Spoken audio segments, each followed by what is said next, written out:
Buongiorno e come sempre ben ritrovati, con ore 13 siamo in diretta, vi ricordo il numero telefonico per intervenire 049 49 06 054, tanto lo vedete scritto in sovraimpressione. Buon venerdì a tutti quanti e oggi di che cosa parliamo? Noi non ci pensiamo perché magari abitiamo in altre province, la vediamo come una cosa lontana. Parliamo del referendum che cosa propone il primo dicembre giorno di dicembre, propone il distaccamento, la separazione tra Mestre e Venezia. Con chi ne parliamo? Con Gianangelo Bellati, presidente del Movimento Venezia Autonoma. Per il sì, la vedo anche nella sua bella spilletta. Una bellissima spilletta, c'è scritto chiaramente vota sì. Vota sì. Ecco. Poi abbiamo il piacere di avere in studio con noi Giulio Gidoni, già stato avvocato anche del Comune di Venezia. Lei è per il... No, io sono per il no, ma non, per il no. Ma non appartengo Non ha spillette? Non ho spillette, sono un libero cittadino, un libero pensatore. Libero pensatore dice no. Poi ho il piacere di avere in studio con noi Nicola Pittalis, collega, giornalista. Lei mi deve aiutare un po' a fare da contraltare, da arbitro giusto e imparziale. Allora, il 1° dicembre cosa succede? C'è questo referendum che vuole separare la terraferma, diciamo, dalle isole dopo 90 anni, ma c'è stata tanta fatica ad unificare l'Italia, tanta fatica a mettere insieme il tutto, no, non va bene, e per 5 volte siete qui con, tra virgolette, il coltello tra i denti, con il remo tra i denti, anzi, a voler chiedere questa separazione. Cosa vi hanno fatto? Allora, intanto a me non piace il termine né divisione né separazione, perché qui non stiamo parlando di unità di un paese, di unità d'Italia, ma stiamo semplicemente ragionando su 2 amministrazioni che devono gestire 2 città totalmente diverse. Chi dei telespettatori è atterrato al Marco Polo avrà visto la differenza fra le 2 città. Quando queste 2 città, che tutti ormai le chiamiamo 2 città, anche perché fra l'altro abbiamo già una sede del municipio a Mestre, una sede che c'è a Venezia, uffici di qua, uffici di là, di fatto le 2 città hanno un embrione di amministrazione che è suddivisa.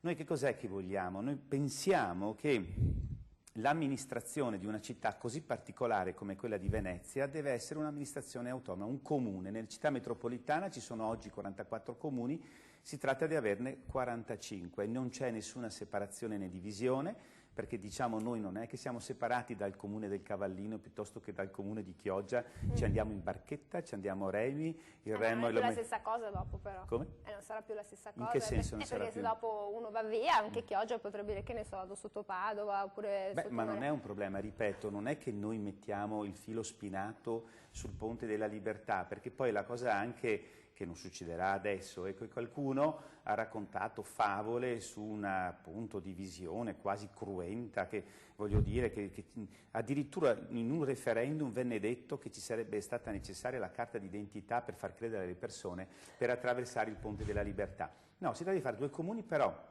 do ragione a lei, è un tema questo che riguarda tutto il Veneto ed oltre. Abbiamo visto anche con i comuni, no? La Mon piuttosto che altri, cioè comincia a essere un po' un confine frastagliato. Però nel caso di Venezia è ancora di più.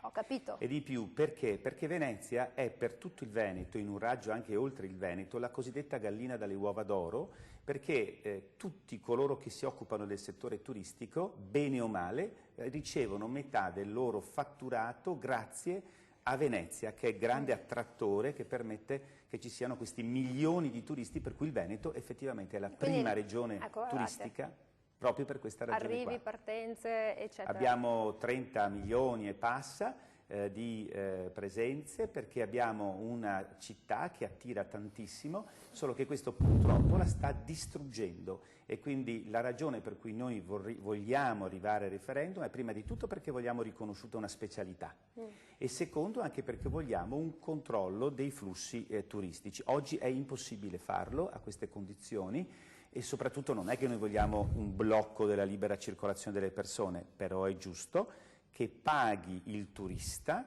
ma non il cittadino, per esempio, le tasse dei rifiuti. Oggi noi e i mestrini paghiamo tasse locali che sono 3 volte quelle della media del Veneto. Però adesso, Pellate, io glielo devo dire, questo referendum se lo sono pagati tutti quanti i veneti per 5 volte, allora... Questo referendum poteva non essere pagato da tutti i veneti, perché il referendum, quello per l'autonomia del Veneto, costato 17 milioni di euro, mentre questo ne costa 700.000, 800, quello che è, potevano essere accorpati se il sindaco avesse, Brugnaro, rispettato il patto che avevamo firmato e non avesse portato l'indizione del referendum al TAR, costringendoci a noi dopo andare in Consiglio di Stato.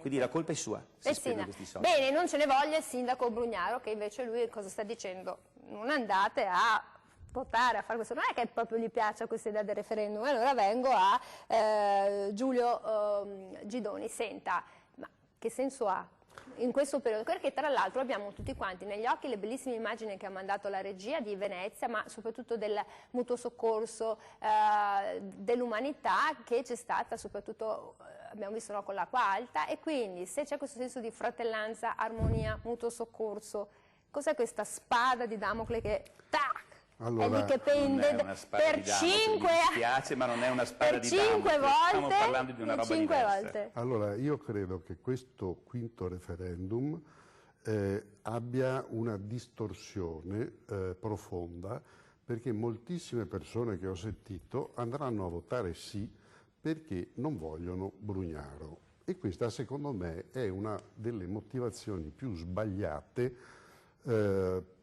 e assolutamente illogiche, perché fra 4 mesi noi abbiamo le elezioni e conseguentemente, se non si vuole Brugnaro, ci si organizza e si trovano degli accordi e si manda via Brugnaro. Questo è diciamo una premessa. Un'altra premessa che devo fare... Ma è per quello che Brugnaro non vuole che vadano a votare? Perché un giudizio, secondo me, sulla persona, un po' come è successo con Renzi, il referendum... Cioè guardi, allora, io le dico cosa faccio io, che mi sembra... Perché, che cosa dicono guardi che siamo in un orario fascia protetta, mi dica quello che è istituzionalmente possibile dire, Allora, sì, no, ma le dico quello che fa lei. Quello che faccio io. Io ritengo che votare sia un dovere. Ecco. Un dovere civico che io sento dentro di me. Poi è vero che ci sono altre opzioni, liberi, se poi guardiamo i dati delle politiche, delle amministrative, eccetera, diciamo che la partecipazione è sempre più scarsa, quindi ci saranno anche quelli che non andranno a votare per le loro motivazioni e io su questi non posso dire assolutamente nulla. L'altra premessa che volevo fare era che questo Paese, non soltanto, in modo particolare il Veneto, ma tutta l'Italia, è il paese dei campanili, in cui ogni cittadina a fianco di quell'altra si fa la guerra per portarsi via un qualche cosa che uno ha l'idea, io ti porto via l'altra idea, cerco di fare le manifestazioni quando le fai anche tu per portarmi più gente a casa. A me questo discorso mi lascia molto perplesso e per quello, ripeto, queste due amministrazioni le vedo assolutamente in chiave negativa, anche perché noi non sappiamo e non sapremo mai se l'ipotetico sindaco di Mestre e quello di Venezia saranno della stessa parte politica e quindi si metteranno d'accordo in qualche modo. Potrebbero essere di due parti politiche totalmente opposte. Se sono di due parti politiche totalmente opposte, l'abbiamo visto, adesso non voglio dire, ma abbiamo visto in televisione che cosa si sono detti. Potrebbero mettere i bastoni tra le ruote in ogni secondo. Farsi delle guerre che portano alla, secondo me, distruzione di Mestre e di Venezia. E io la ritengo una cosa assolutamente senza senso. Allora, a me viene in mente, quando cita questa frase, no, l'avvocato, al film Non ci resta che piangere, ci sono Troisi e dice, cade una cosa sul ponte, dice chi siete, cosa fate, un fiorino, cade 4-5 volte e poi ancora chi siete, cosa fate, un fiorino. che senso ha, da un punto di vista amministrativo, chiedo, io anche se non sono in par condicio rispetto, da un punto di vista anche giornalistico, questa comunicazione, le persone non vanno a votare magari perché sono stanche, perché non ne vedono la necessità, oppure vogliono andare a votare perché vogliono esprimere un voto sul sindaco, cioè è difficile da capire. Ma io ho analizzato la questione senza essere né del sì né del no, ma proprio da un punto di vista obiettivo, come un arbitro. Esatto, io vivo a Mestre, ho lavorato per anni a Venezia, quindi conosco benissimo tutte e due le realtà. C'è una cosa che in pochi hanno sottolineato, comunque Mestre, tu prima hai detto giustamente 90 anni, Mestre era un comune autonomo ben prima che venisse accorpato per decreto regio del fascismo dal Conte Volpi, che in quel periodo era forse una delle persone più potenti all'interno della cerchia di Mussolini, tanto che è vero che ha fatto molto per Venezia, pensiamo alla Biennale, però Mestre era un comune autonomo che è stato de facto, senza, ovviamente sotto fascismo non esisteva il referendum, per obbligo è stato annesso a Mestre, che era una delle poche città che aveva già un suo ospedale, aveva già un suo tram in superficie, aveva già una stazione che era tra le più grandi del Veneto, ovviamente aveva cosa? Porto Marghera, che in un momento in cui ci si stava anche mentalmente preparando alla guerra, era molto più utile potesse essere attaccata a Venezia. Lì non fu chiesto il parere di nessuno, fu un decreto fascista che rimise, ma Mestre era comunque un comune quindi dice, che andava... se io vado a vedere la storia di questi due territori, sono le storie separate. E non dimentichiamoci anche una cosa, che Venezia, per la sua costituzione di città unica al mondo d'acqua, ha sempre avuto problemi. Ho scritto più di un libro che riguarda la storia di Venezia, ha sempre avuto problemi con l'acqua alta. Adesso ne stiamo pagando conseguenze maggiori rispetto a, mettiamo, il periodo della Serenissima, perché proprio anche sotto il fascismo sono state create le valli da pesca, che da un lato sono sicuramente molto utili, però da un lato hanno tolto la possibilità alla marea di defluire in una zona molto più alta, creando quindi un effetto di riempire con la stessa quantità d'acqua invece che con un bicchiere, mezzo bicchiere. Ecco che siamo arrivati a 160-180 centimetri di marea, cosa che era impensabile. Dopodiché io da quel punto di vista dico anche una cosa, parliamo di città metropolitana, molto bene, avere 2 comuni, 3 comuni in più, non credo che sia un grave problema di amministrazione. Un po' come Roma che è sui municipi, cioè la vede così. La differenza è questa, Mestre e Venezia non hanno più neanche le municipalità, sono state comunque tolte. Roma è una città talmente grande, parliamo di milioni di abitanti, non di 220-230 mila come adesso è il comune di Venezia, che ha bisogno per forza di una municipalità che in fin dei conti non è altro che un secondo, un terzo, un quarto comune che gestisce, e non vedo neanche il problema di nessun tipo di lotta, per un motivo. Abbiamo un ponte che si chiama Ponte della Libertà, un tempo era il Ponte Littorio, unisce le 2 città.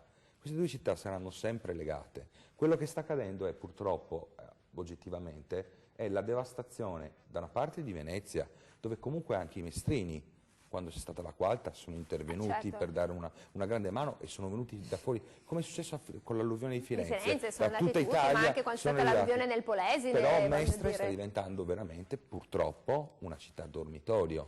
E ora, parliamoci chiaro, queste sono immagini di Mestre. Sono nati nel giro come funghi, non so, nella zona di allora, io devo andare in pubblicità, però quando tutti, no, anche il giornalista parla della gloriosa Repubblica Serenissima, era tutto il territorio, tra l'altro, non avrebbe mai pensato di separare. Diviso per comuni, però era una Repubblica. La Repubblica Serenissima non occupava solo Venezia o Mestre, è arrivata fino al Venezia Giulia. Era un dogado. No, il dogado era un'altra cosa. 049 49 06 054. Allora, voi che siete a casa, magari non siete né di Venezia, non siete né nemmeno di Mestre, ma potete anche essere di altre regioni, perché andiamo in onda anche in altre regioni. Voi cosa pensate? Che è giusto che si separino, che è giusto che rimangano assieme, che abbiano amministrazioni svincolate, perché così diventa più snella la procedura, non so, turistica, piuttosto che anche la procedura del pagamento dei rifiuti. E poi come la mettiamo col casinò, con l'aeroporto e le grandi navi? Torniamo dopo.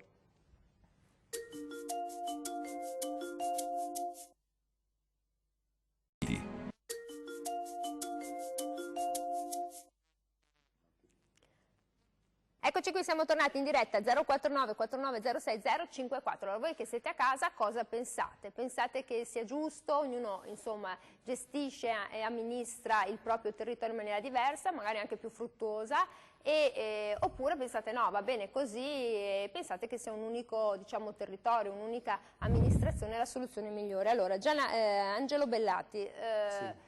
Allora, per lei è fondamentale chiarire intanto che non è una separazione ma una amministrazione parsimoniosa, diversa? no, è semplicemente una riorganizzazione del sistema attuale, che è un comune unico per due città che sono diverse, quindi non è una separazione. Si può dire c'è una divisione, uno scorporo di un comune più piccolo o più grande, a seconda se lo vediamo dal punto di vista di Mestre o di Venezia. Quello che io vorrei spiegare è che proprio da questo dibattito si capisce se uno vive o non vive a Venezia.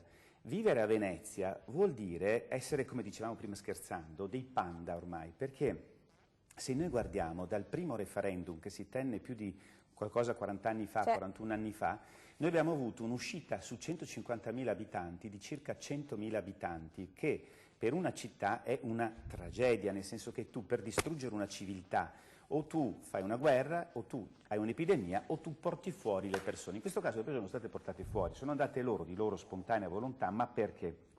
Perché la città non ha offerto, con questa amministrazione unica, che ogni volta c'era la scusa, no, devo prima risolvere il problema di Mestre, no, a Mestre devo prima risolvere il problema di Venezia, non c'è nemmeno un garage per i residenti in numero sufficiente, c'è sempre 2000 persone che aspettano di avere il posto auto al garage comunale, perché non è stata fatta attenzione nemmeno a questo, ma voglio dire, noi abbiamo perso 100.000 persone. Perché abbiamo perso queste persone? Perché vivere a Venezia costa tantissimo, è scomodo, perché chi deve andare a fare la spesa, piuttosto che chi deve andare in palestra, deve muoversi a piedi, al massimo all'aiuto del vaporetto, deve portarsi via i pesi e in più quando torna a casa deve pagare le tasse che rispetto a qua a Padova, e questo riguarda anche i poveri a Mestre, sono 3 volte le tasse che ci sono da noi. Per cui il turismo in questo grande comune unico ha portato semplicemente una devastazione finanziaria, perché invece di portare ricchezza, assolutamente, in più tu paghi di più, se devi restaurare la casa costa 3 volte tanto. Allora noi abbiamo bisogno di una normativa speciale, che non è una legge speciale che ogni tanto viene rinnovata, ma di una normativa stabile, speciale. Noi la chiamiamo, per semplificare, statuto speciale, ma non deve essere per forza lo statuto speciale riconosciuto alle regioni limitrofe o alla provincia di Trento e di Bolzano. Magari fosse quello, perché sarebbe una modifica costituzionale. Ecco. Quindi magari fosse quello. No, a noi basta anche un sistema di deroghe,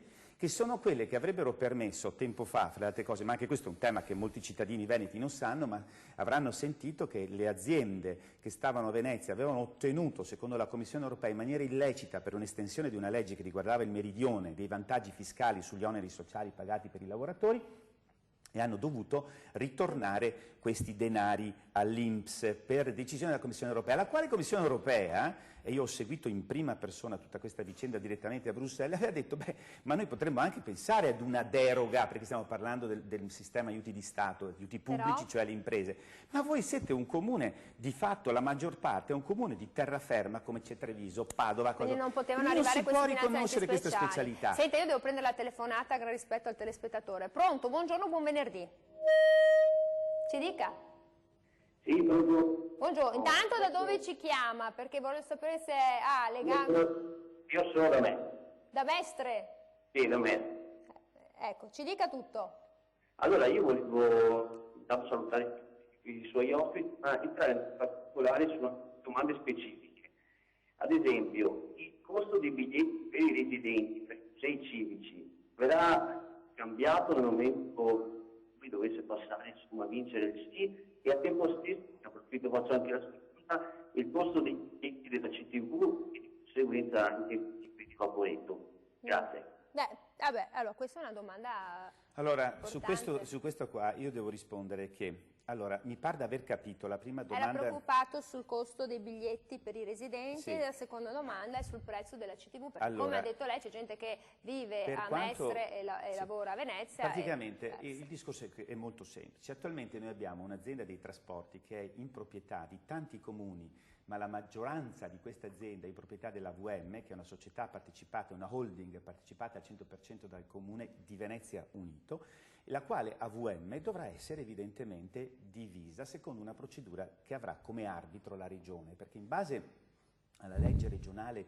25 del 92, in particolare ci sono 2 articoli, uno che prevede il programma per creare i 2 comuni e uno che prevede i criteri per le spartizioni appunto delle varie società, perché stiamo parlando di servizi comuni che possono esserci anche oltre il Comune di Venezia. Quindi sui biglietti della CTV che sia chiaro che dovrà essere discusso, come è stato discusso col Comune Cavallino, che il biglietto è rimasto dello stesso valore, lo stesso riguarda anche Chioggia, si tratterà di discutere perché è un problema dell'azienda, la quale azienda dovrà riunirsi con tutti i comuni soci e mettersi d'accordo anche con l'ente regione. Potrebbe essere necessario anche un nuovo bando di Io dico solo, riassegnazione? No, è l'azienda dei trasporti municipalizzata. No, perché sì. le chiedo che magari... è un altro tema. Scusa, non è una municipalizzata.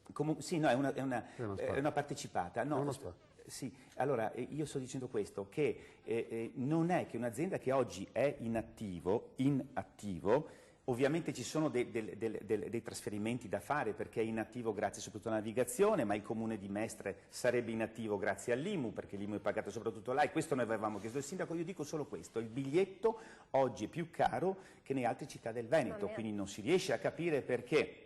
Ribadisco il punto che ho detto prima al cittadino mestrino, lui fa bene a preoccuparsi del biglietto della CTV, ma il biglietto della CTV è nulla rispetto alle tasse che lui paga come cittadino, e se poi imprenditore, come commerciante, come qualcuno che sono triplicati i costi perché rispetto sono al triplicati, normale. Basta che guardi quello che avviene nelle città limitrofe, Spinea, Scorzè, Treviso. Sono delle città dove pagano un terzo, quindi non può puntare solamente al problema del biglietto della CTV, deve guardare tutto il resto intorno. Sfruttando meglio quindi la riorganizzazione del sistema, andando a stabilire una vera capacità di accoglienza, di flussi, riusciamo a gestire meglio i denari e potrebbero scendere quindi le tasse per i residenti. Scusi, Padova, che paga meno, ha turisti. Ma perché a Padova questi turisti non fanno aumentare la Tari a livello di Venezia e di Mestre? Noi e i mestrini paghiamo mediamente, invece che pro capite 200 euro come in tutto il Veneto, paghiamo a Venezia 400, a Mestre 300 euro di Tari pro capite. Allora, io devo andare in pubblicità e poi diamo la parola a Gidoni, che si prenderà una bella fetta. Ecco. Noi torniamo dopo la pubblicità, continuate a seguirci, 049 49 06 054, dite la vostra opinione, ma anche esponete magari dei problemi, dei quesiti o delle preoccupazioni, perché dice cosa succede. Torniamo dopo la pubblicità.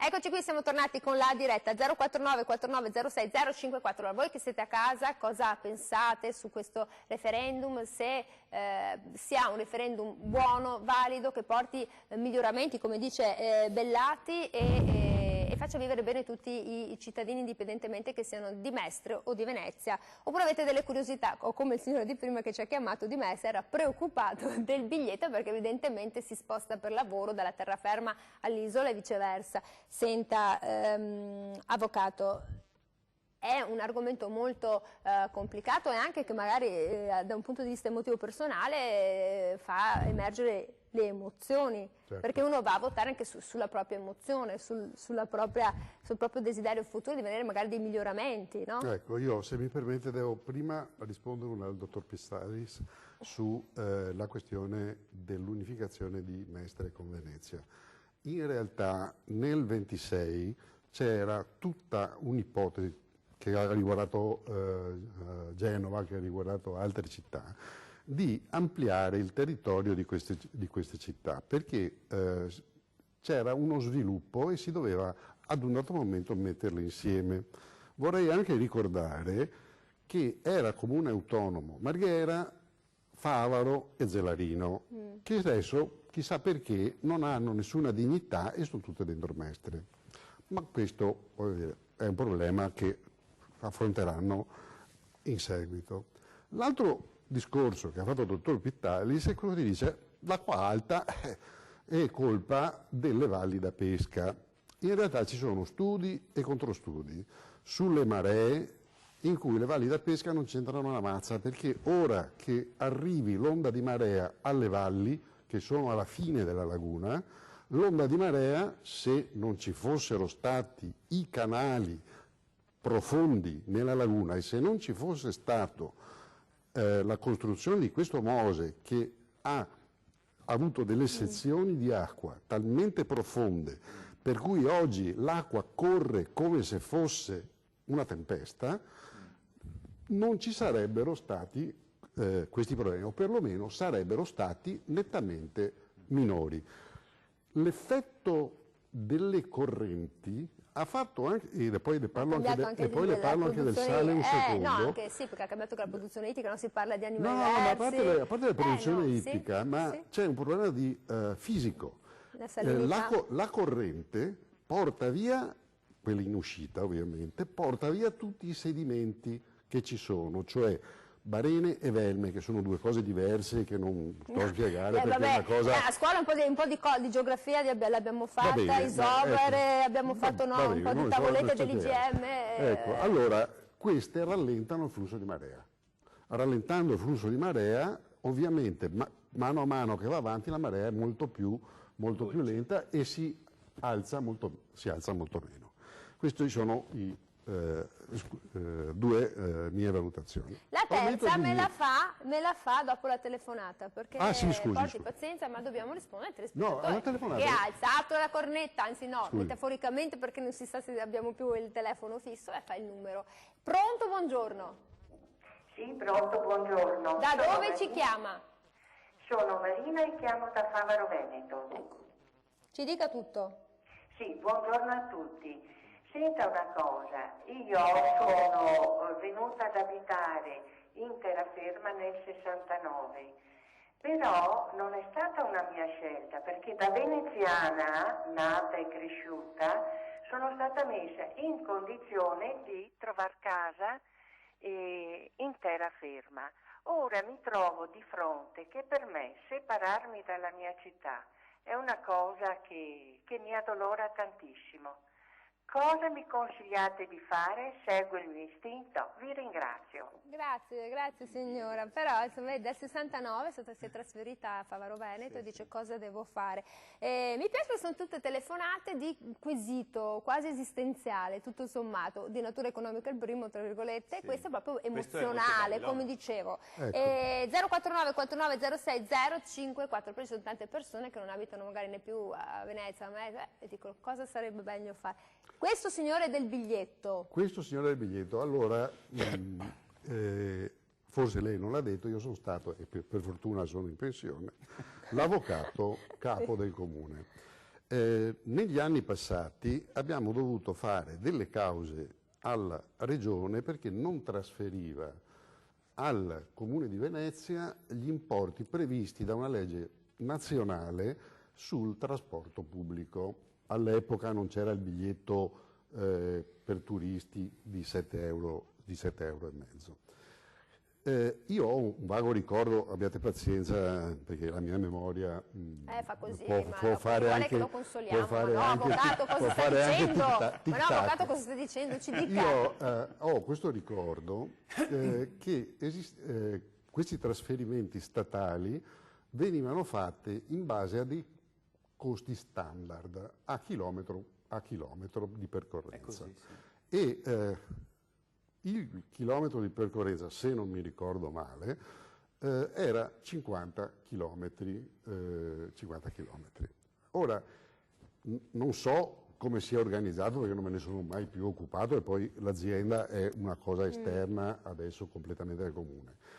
Ma se i chilometri che deve fare l'azienda di terraferma sono superiori ai 50 chilometri di cui a riparto nazionale e poi regionale distribuita con un sistema, un giorno se avremo voglia parleremo delle tasse come vengono fatte. Quindi lei mi potrebbe dare una risposta al quarto mistero di Fatima, le tasse, io l'avevo. No, le tasse, io ho volevo dire, è chiaro che se questo è quello che mi ricordo esattamente, a Mestre potrebbe succedere che per mantenere i servizi si debba aumentare il biglietto, oppure si riducono i servizi per mantenere il biglietto a quella cifra. Cioè dice che è così. No, io ragione. lo penso perché la legge dice che le aziende, anzi Lui non le lo società, sta le pensando società, che potrebbe essere. no, sto pensando che potrebbe essere, Infatti. tant'è che io lo sto dicendo anche in base a un ricordo di una causa e poi ti dico anche di un'altra Come causa. cittadino dice potrebbe essere che... Potrebbe anche succedere una cosa di questo genere, cioè una riduzione di servizi o un aumento del prezzo del biglietto della terraferma, perché la terraferma è in deficit rispetto alla navigazione.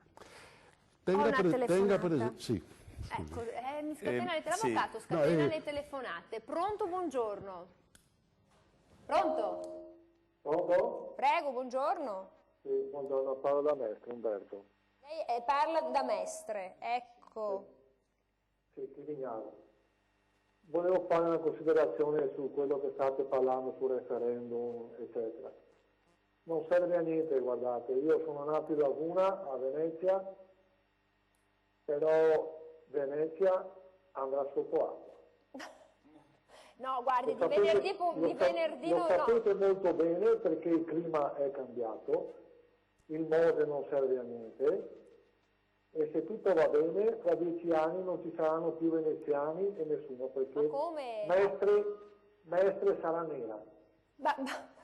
Mestre e Venezia, veneziani non ce ne sono più. Basta, fine. Stiamo facendo le città per loro. Allora, intanto ci ha messo questo bel carico da ci deve rasserenare di venerdì, cioè non ci può dire questo carico da 90 sopra le spalle, non ci sa, cioè questa è una predizione fortissima. No, guarda, è la verità. È la verità, ma dove l'ha letta sta verità? Io ho visto il primo pezzo del Mose, Non posso dire. perché lavoravo a Venezia, Eh. e già sapevano che non funzionava. Ma questo lo sappiamo che potrebbe durare 30 anni, ce lo dice il professor Dal Paus, non supera il 1,10 m, sappiamo che ciò che sopra il 1,10 m non ha una valenza, è posso tecnica, dire una cosa? però non ci dica che spariranno i veneziani. No, però i No, cittadini... guardi, tra 10 anni, l'altro ieri vi faccio un esempio, c'era una signora, credo bengalese, incinta, con un bambino in carrozzina e Vabbè, un'altra mano. ma non può dire che di perché 2 ci anni, arrivano gli eh. immigrati. Dai. Allora, mi trovo una veneziana che ha 3 figli così. Allora, Di signor tempo. Gentile di Mestre, le informo che anche i genitori, cioè coloro che fanno figli appartenenti ad etnie diverse, stranieri, non italiani, hanno deciso di fare meno figli nel nostro paese. Lo dico perché faremo una trasmissione dedicata alla denatalità e abbiamo tutti i dati. Purtroppo non si fa più figli, né che sei straniero né che sei italiano. Io devo andare in pubblicità, poi Pitalis, torniamo. Però volevo che qualcuno rispondesse a quella signora che abita a Favaro Veneto che ci ha fatto sognare. 049 4906 054. Io non sono veneziana, però conto un domani di poter parlare con qualche veneziano al di là di 10 anni che mi dice che l'acqua smarsisse i pai. Torniamo dopo.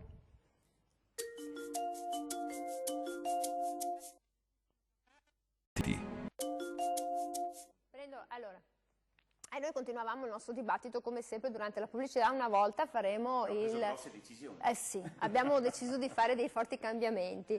Allora io prendo la telefonata e poi sentiamo Pitalis, sapete questa è una trasmissione in diretta, quindi le telefonate ci sono. 049 49 06 054, pronto, buongiorno. E non sia apocalittico come il signore di prima. Pronto? Pronto? C'è un signore, una signora? Pronto? È già andato sott'acqua? Sì, però, esatto, no. È ancora più apocalittico, è arrivato... Pronto? C'è un signore? Gentile, io lo sento che lei beh, pronto? Vabbè, allora, porti pazienza che devo andare da Pitalis. 049 4906 054. Allora, Pitalis, si discuteva sul senso che tu devi avere, il senso civico che tu devi avere quando indossi una fascia, che tu sia sindaco oppure che tu, insomma, tu sei rappresentante delle istituzioni. E il rappresentante delle istituzioni non solo un arbitro, ma è colui che detiene in mano i valori, i principi di una società indipendentemente dal colore politico. Esatto. Allora, come la mettiamo? Allora, secondo me è stato un errore, non me lo nascondo da giornalista libero, e libero pensatore, secondo me è stato un errore invitare all'astensionismo. Anzi, ringrazio la presenza del dottor Bellatti e dell'avvocato perché hanno dimostrato con i fatti che loro comunque, indipendentemente dalla scelta che faranno all'interno dell'urna, andranno a votare. Secondo me, oltre che essere un dovere, è anche un diritto. Come ho detto prima, storicamente abbiamo dato il sangue per avere il diritto di votare. Che poi ci sia un calo generale, dovuto forse anche a troppi voti, parlo a livello nazionale, non del referendum in particolare, e che quindi ci sia un disamoramento, un po' di stanchezza, poca voglia anche. Mi ricordo un referendum, non mi ricordo su quale, dove c'erano addirittura 8 schede, che si andava via con i pacchi. Sì, c'era quello sul nucleare, l'acqua. 8 pacchi. Poi qualcuno può anche stancarsi. E poi erano anche complicati, esatto, il sì era il no era il sì, la gente spaesata. Pagine di giornali che dovevano essere spese per spiegare che se si metteva il sì si dava in realtà il no, era una cosa diversa. Però loro due vanno a votare.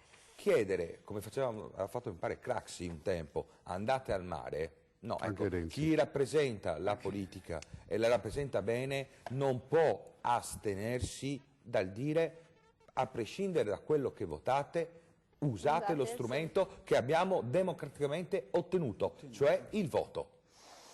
Allora, io prendo la porti paziente la telefonata. Sì, comunque mi piace perché è un quesito secco, non è il sì e il no. Sei a favore della suddivisione del comune di Venezia in due comuni distinti, Venezia e Mestre. Sì o no? Non è che è uno dei pochi chiari. È il sì e il no è il sì, cioè un po' come si pone uno dei quesiti alle donne che ti rispondono sì ma è il no. È secco. Prendo la telefonata da casa, pronto? Pronto, buongiorno. C'è un signore, una signora? Pronto? Quello di prima. Ma non funziona? Sì. Eccolo, eccoci, ci dica tutto, buongiorno. Pronto, buongiorno, sono Giorgio da Favaro. Da Favaro, Favaro Veneto. Ci dica Giorgio. Ecco, allora, vorrei sapere dai 4 tecnici che anche parlare della separazione. Mi sono d'accordo con la separazione. Vorrei sapere un chiarimento preciso con le spazzature, in quanto noi a Mestre paghiamo più che a Nuova Venezia. Io se vuole le faccio le 3 risposte velocemente dopo. Allora, lei dice preferisco che si separi perché così pago meno di asporto rifiuti, pago meno tasse, perché se no mi tocca pagare le tasse, gli asporto rifiuti anche per Venezia. Anche per Venezia che non le garba. L'ho detto prima io. Vabbè. Allora, signor Giorgio da Favaro, Veneto, la ringraziamo per la telefonata. Allora, a me è rimasto il fatto di rispondere all'altra signora romanticamente, chiede datemi un consiglio. Allora, volevo dire, il signore che abbiamo definito un po' apocalittico, però non ha tutti i torti, perché adesso la Venezia centrale, quella dove viviamo io e l'avvocato Giulio Gidoni, ha 53.000 abitanti, col trend, che non è un trend linea retta in discesa ma a parabola, nell'arco di 15 anni noi saremo circa 15.000 abitanti. Quindi ha ragione nel dire che, fra le altre cose, questo è l'ultimo referendum perché non ci sarà neanche più il problema, Venezia sarà morta dal punto di vista come cittadinanza, ci sarà pochissima gente e questo mi collega alla signora che è originaria di Venezia.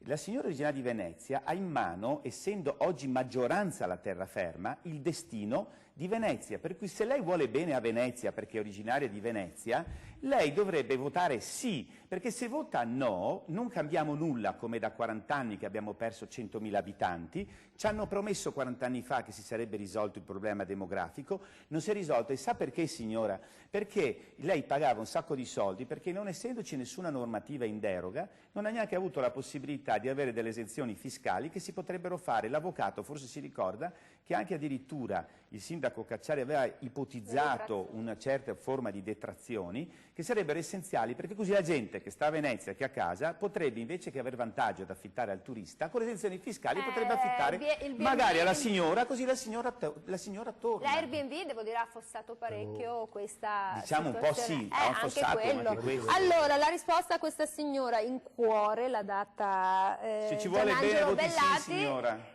Lei cosa dice, questa signora che ha romanticamente nel 1969 dovuto lasciare la sua città? Allora, laguna, io credo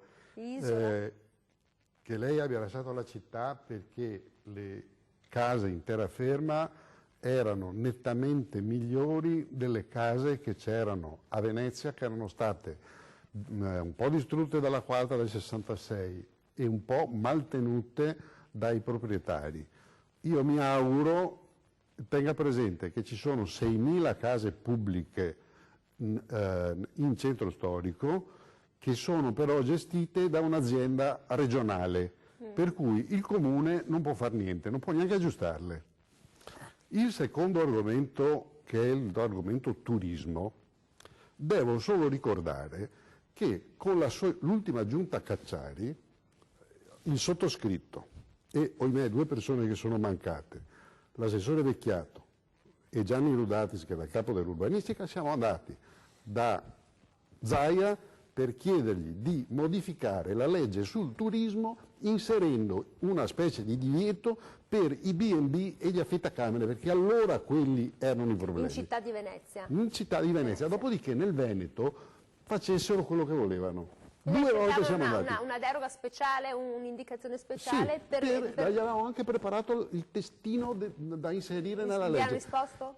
È rimasto muto e più o meno con la stessa faccia quando ha detto non so che cos'è il Mose. Che cos'è il Mose? Io veramente per uno che è stato vicepresidente della regione non riesco per tanti anni, non riesco neanche a concepire l'idea che non sappia che cos'è il Mose. Allora non lo sappiamo neanche noi a questo punto cosa sia il Mose, perché un mostro. Un mostro. Chiamiamolo mostro, ma uno non può non saperlo. No, magari non poteva saperlo, probabilmente non riusciva a dare una spiegazione di che cos'era, nel senso l'unica cosa che posso dare, sapere bisogna, come giustificazione, è il fatto che è un progetto di fatto nazionale, che dimostra come noi non riusciamo a contare nulla. Difatti, solo una riflessione sulla democrazia, visto che avete parlato di astensionismo. Qui noi stiamo parlando, lo dico anche al signore, quello delle tasse, della Tari, eccetera, che ha ragionissima. Infatti voi dovreste avere a Mestre le tasse che si pagano ai comuni limitrofi, però voglio fare questo ragionamento qua. Noi siamo andati come veneziani, non so se c'era anche l'avvocato Giulio Gidoni, in 10.000 eravamo alla manifestazione che è partita dalle Zattere per arrivare fino a Piazza San Marco, dove ce l'hanno chiusa, la Piazza San Marco, uno scandalo, e eravamo una situazione pacifica, non c'era problema di turbativa d'ordine pubblico, c'erano anche i bambini in carrozzella, poverini. Quindi voglio dire, manifestazione pacifica, ci dovevano lasciare entrare in piazza, non ci hanno lasciati entrare in piazza, che era la nostra piazza. 10.000 su una popolazione di 53.000 e non è cambiato nulla, perché noi vogliamo un'amministrazione vicina al cittadino. E lo dico anche all'avvocato Gidoni, che è un mio amico, noi vogliamo solamente avvicinare le amministrazioni al cittadino, perché la gente protesta con la politica, i politici sono lontani, fanno quello che vogliono, noi controlliamo. È un front office reale. Avviciniamoli. Va bene, quindi con 2 comuni il front office è reale, cioè io so con chi sto parlando, non sono una pallina del si occupa dei miei problemi. Prendo la telefonata e poi do il minuto, perché mi manda i pizzini l'avvocato, mi scrive ho bisogno di un minuto. Volevo parlare delle tasse. Allora, prendo la telefonata, mi ha scritto ho bisogno di un minuto. Ecco, pronto, io sono sincera. Eccoci, buongiorno. Pronto? Buongiorno. Da dove ci chiama? Sono Luigi e chiamo da Vicenza, buongiorno. Ecco, da Vicenza, quindi anche lei lontano. Era stato a Venezia, abitato a Venezia?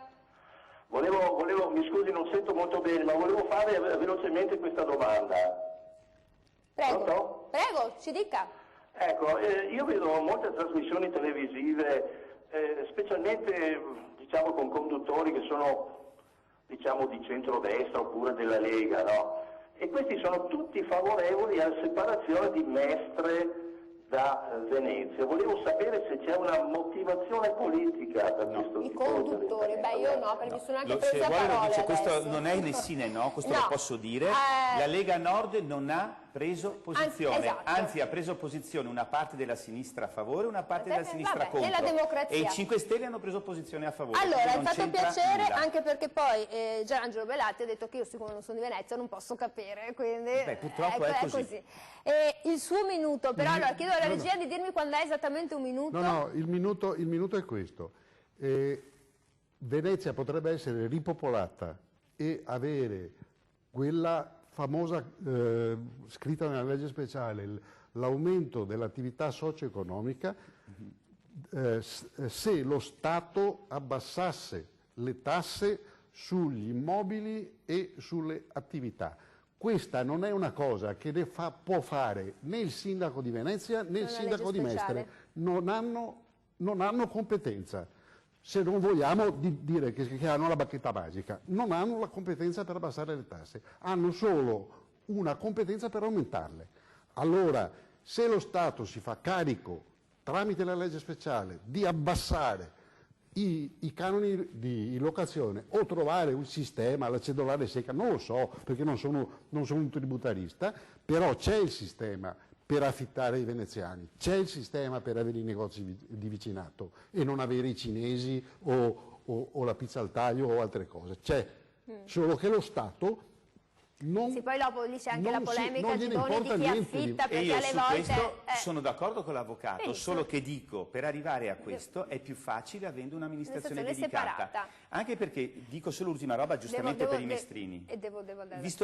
Io dico, ma questi low cost, hotel low cost, è un po' fuori del tema forse, però ci riporta parzialmente. Dall'attuale amministrazione color fucsia sono un disastro perché per esempio questi, come i centri commerciali, portano via lavoro in centro a Mestre, portano via lavoro agli albergatori mestrini, sono dei fondi americani, internazionali che hanno investito, che non si sa poi e questo succede... Esportano Venezia. E non si sa se magari sono tutti quanti registrati nel Delaware, chi lo sa? Esatto, chi lo sa, le isole Cayman, allora, però bisogna anche dire che bisogna tirare le orecchie ai proprietari di alcuni esercizi commerciali che non solo a Venezia ma in tutta Italia, in qualunque provincia, tirano veramente l'esercente su affitti che sono improponibili. Non dico l'equo canone per l'affitto, ma insomma ci starebbe. Vitalis, io concludo con lei, sia cioè, come un padre di famiglia, allora, qua ci sono i figli, Porca miseria, con l'avvocato di Sidoni è difficile, ma anche con me. Prende pochi secondi, incisivo. No, io dico solo una cosa, non esprimo nessuna valutazione né per il sì del dottor Bellati né per il no dell'avvocato Guidoni. Gidoni, mi scusi. Dico soltanto che è piacevole il fatto di avere comunque due persone dalla grande cultura che hanno deciso di usare uno strumento che è democratico, cioè in questo caso esprimere un voto. Da giornalista fuori dalla mischia dico soltanto che è antidemocratico invitare a non votare, per cui accolgo le vostre istanze con l'invito a tutti quanti a questo punto di andare e dire o sì o no, ma almeno fatelo. Andate a votare. Mi è piaciuto perché mi ha ricolato anche il giudice Santilicheri. Adesso ci vorrebbe il martello. Io penso di aver finito, chiedo ai ragazzi della regia, ai colleghi. Siamo fuori, allora no, va bene. Io ringrazio tutti coloro che hanno chiamato e speriamo insomma, che abbiate avuto un'idea, vi siate fatti un'ipotesi migliore su che cosa fare. Io ringrazio davvero molto Gianangelo Bellati, presidente del Movimento Venezia Autonoma, con la sua spilletta, vota sì. Poi ringrazio Giulio Gidoni, già avvocato del Comune di Venezia. No. Regaleremo una spilletta con vota no sopra. Ringrazio molto il collega Nicola Pittalis, giornalista, e mi accodo a quello che ha detto, andate a votare perché è il nostro diritto e così ci esprimiamo. Così poi non ci possiamo neanche lamentare. A domani. Non è solo un diritto, a domani. è un dovere.